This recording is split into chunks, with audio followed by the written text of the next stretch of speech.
Hello, it's Lix, and today I'm doing another review. So these are the watercolors from Daiso, and they are $1.50 for 12 tubes of paint. Yeah, you heard me right.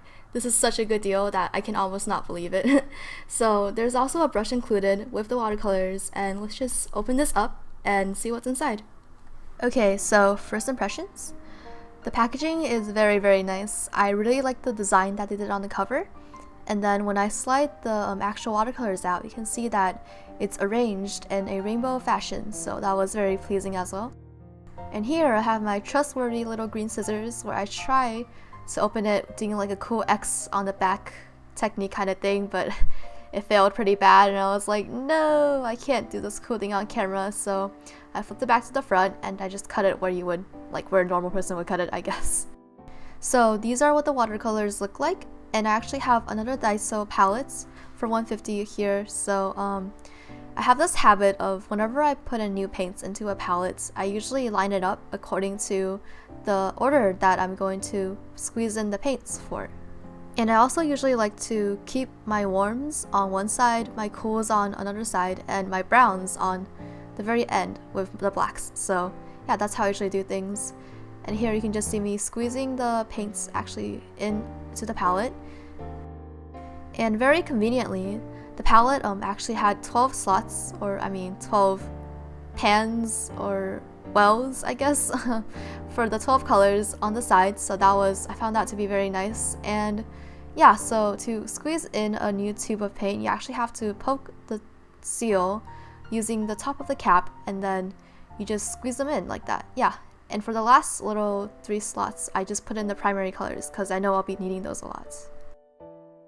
And also, first impressions of the paints that I squeezed out.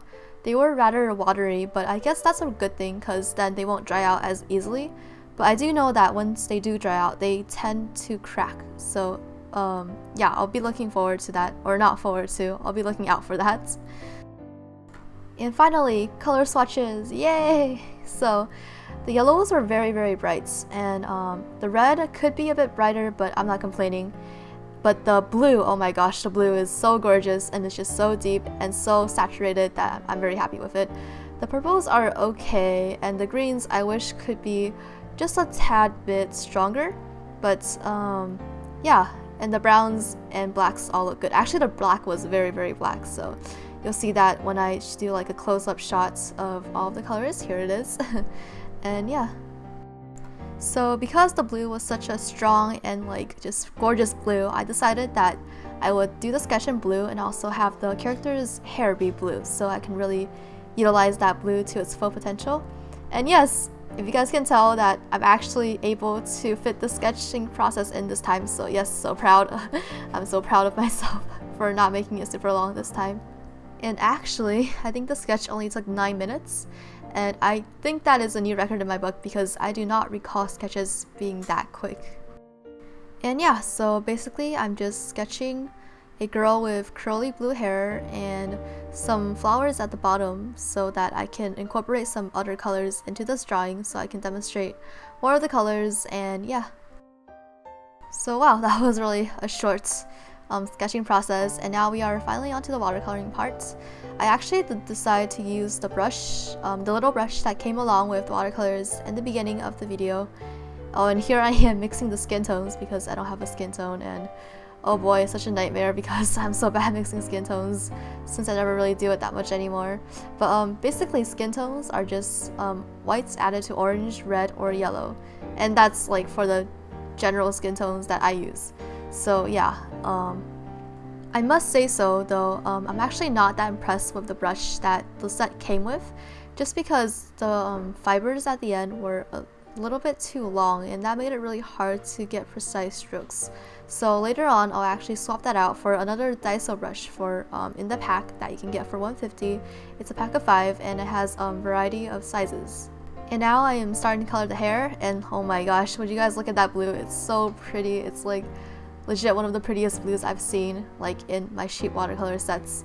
And it's applied very well, like the colors don't dry immediately, but it also doesn't take forever to dry. And I'm just doing some basic shading with the blues and from transparent to opaque. And just FYI guys, I'm actually horrible at shading hair, especially curly hair, because it just looks like a glob by the end, so I'm so sorry about that guys. But I actually did try very hard in this drawing and it did not turn out as well as I had hoped. But I mean, that's okay. We have our bad art days and we have our good, so it all evens out in the end and I'm not too upset about it. And now I am adding in the colors to the flowers, and I actually did add a bit of green in there for the leaves, but I did that while the colors were still wet, so that was a horrible decision, and now the colors are all muddy, which I did attempt to fix by adding more vibrant color back into the flowers, but it's just like a mess from now on. So yeah, this is definitely not a good art day for me. But all in all, I am super duper impressed with these watercolors for the price that they are. They are literally $150 for 12 tubes of paint. If you do the math, that's like a little bit more than 10 cents for each tube of paint, and that is just amazing to me and probably anyone who is a beginner to watercolors. So I strongly recommend these if you are a beginner to watercolors and you cannot afford expensive paints just yet, because they are great to practice with. So yeah, hope you guys enjoyed this review of mine. I really didn't talk that much about the cons of the watercolors, but that was mainly because I couldn't really find that much wrong with it. Like, it was just such a good deal, and yeah, I'm just trying to blabber on here. But thank you guys so much for watching, and I hope to see you in my next video. Bye!